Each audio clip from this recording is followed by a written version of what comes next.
అందరికీ నమస్కారం.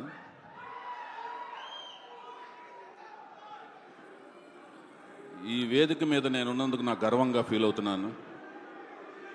ముందు ముఖ్యంగా ఎందరో మహానుభావులు, అందరికీ వందనాలు. అందరికంటే ముఖ్యంగా ముందు అభిమానులందరినీ చూస్తుంటే నాకు చాలా ఆనందంగా ఉంది. మీలో ఈ ఎనర్జీ మీకు మెగాస్టార్ చిరంజీవి గారు, పవర్ స్టార్ పవన్ కళ్యాణ్ గారు ఇచ్చారు. ఆ ఎనర్జీనే నాకు లెజెండరీ నందమూరి తారక రామారావు గారు నాకు ఇచ్చారు. అందుకనే నేను సినిమా రంగానికి వచ్చాను, దర్శకుడిని అయ్యాను, నిర్మాతనయ్యాను. మన సాయి ధరమ్ తేజ్ని పరిచయం చేసే అవకాశం నాకు వచ్చింది. వచ్చినప్పుడు సాయి ధరమ్ తేజ్ని ఒకటే అడిగాను, నువ్వెందుకు నటుడు అవ్వాలనుకుంటున్నావు అని అడిగాను. మనోడు చాలా చిలిపి సరదా మనిషి అనమాట. సాయి ధరమ్ తేజ్ చాలా చిలిపి అనమాట. అంటే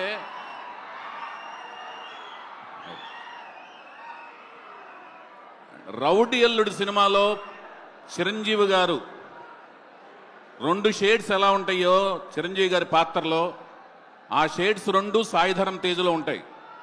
చిలిపితనం ఉంటుంది, వినయం ఉంటుంది. సాయి ధరమ్ తేజ్ని నేను అడిగాను, నువ్వు హీరో ఎందుకు అవ్వాలనుకుంటున్నావు అంటే, నేను డాక్టర్ అవ్వాలనుకున్నాను, లాయర్ అవ్వాలనుకున్నాను, అలాగే ఇంజనీర్ అవ్వాలనుకున్నాను, కానీ ఇవన్నీ ఒక జీవితంలో అవ్వలేను కాబట్టి ఇవన్నీ కలిపితే ఒక హీరో అయితే ఇవన్నీ పాత్రలు నేను ఈజీగా పోషించేయచ్చు కదా అని చెప్పాడు. ఆ సమాధానం చూసి నేను షాక్ అయ్యాను. ఒక నటుడు అవ్వటానికి ఎంతో తపించాలి, ఎంతో కష్టపడాలి. ఆ కష్టాన్ని తను ఎంతో కష్టపడ్డాడు. అంటే ఇవన్నీ చదివేదానికంటే కూడా ఎక్కువ కష్టపడ్డాడు. తన బాడీని ఒక క్రమశిక్షణతో 130 kgs నుంచి 75 kgsకి మార్చుకుని, ఆహార్యాన్ని మార్చుకుని తను సృష్టించుకుని ఒక హీరోగా నాకు పరిచయం అయ్యాడు. ఆ పరిచయం చేసే అవకాశం నాకు దక్కింది.